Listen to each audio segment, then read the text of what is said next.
Cam Schlittler just became a household name over the span of like 12 hours. He took the field and became the first pitcher in MLB history to do this as somebody who was pitching in the AA level of the minor leagues at one point this season. Cam Schlittler was flashing an upper 90s fastball against the Boston Red Sox in the Wild Card Series, a team that, guess what, he grew up cheering for. The crazy thing is, the Massachusetts native wasn't this highly touted prospect like a Paul Skeens or a Steven Strasburg.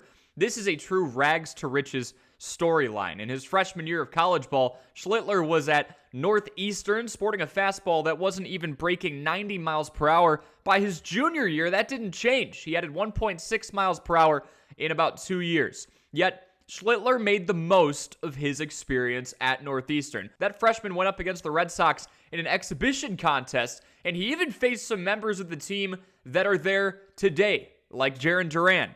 The right-handed hurler went 5-8 with an earned run average in the mid-threes in his final season with Northeastern in college ball, and that was enough for New York to draft him in the 7th round of the 2022 MLB Draft. And as recent as last year, while Cam was playing his way up in Single-A Tampa, High-A Hudson Valley with the Renegades, and even Double-A Somerset, the guy still had an average fastball velocity last year of 93.6 miles per hour.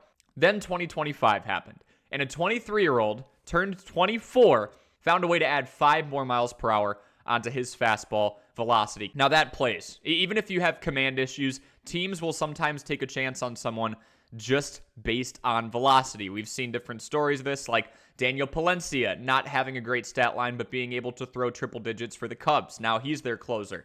The part about Cam that got him into a spot where he earned those resources, though, and was able to get into the lab and just learn how to throw harder, build that arm, it was his command. He learned how to locate, experimented, and then added the velocity on. You're seeing here, walks as far back as you look have never been an issue for Cam Schlittler. But velocity is not the only thing that led to Schlittler's dominant performance against the Red Sox on Thursday night in the Wild Card Series. Movement, specifically induced break, it's a huge factor. A flat fastball is going to get hammered eventually. That's just something coming out of a pitching machine. A lot of this information that you're seeing is from Baseball Savant, and what you're looking at here is the movement profile of Cam Schlittler's pitch mix. What does the hitter see from the moment the ball leaves a pitcher's hand? That's what we're looking at here. You see in the red, it's a four-seamer. Brown is a fastball cutter hybrid. Blue, curveball.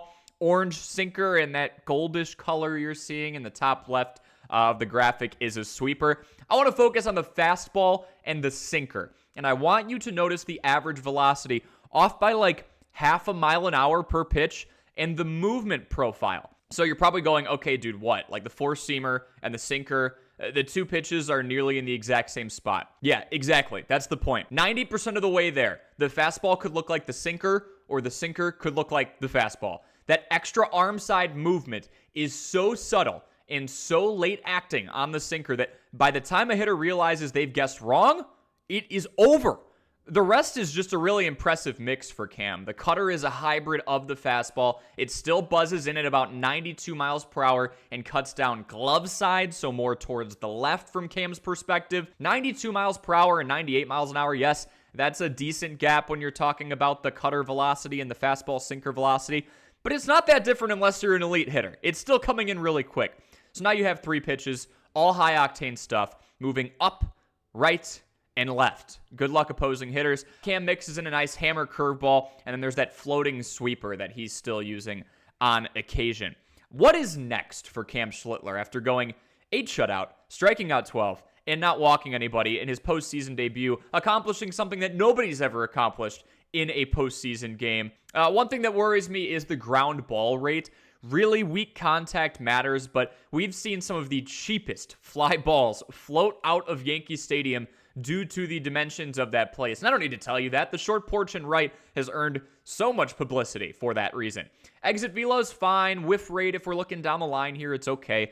But the guy is above the average velocity for all 5 of his pitches, and he has that movement, and he has command. You just need to keep the ball down, especially in this division series coming up. Anytime the Yankees are at home, you see a lot of these pitches appear to float upwards. He's not keeping a whole lot down consistently. But what's next? I'm not sure Aaron Boone expected to get 8 innings out of anybody in the postseason in one appearance. This guy's a starter until he isn't after a moment like that. If you enjoyed this breakdown, let us know in the comment section below who you want us to talk about next. If you enjoy baseball, if you enjoy stories like this, leave a like and subscribe, and we will see you in the next one.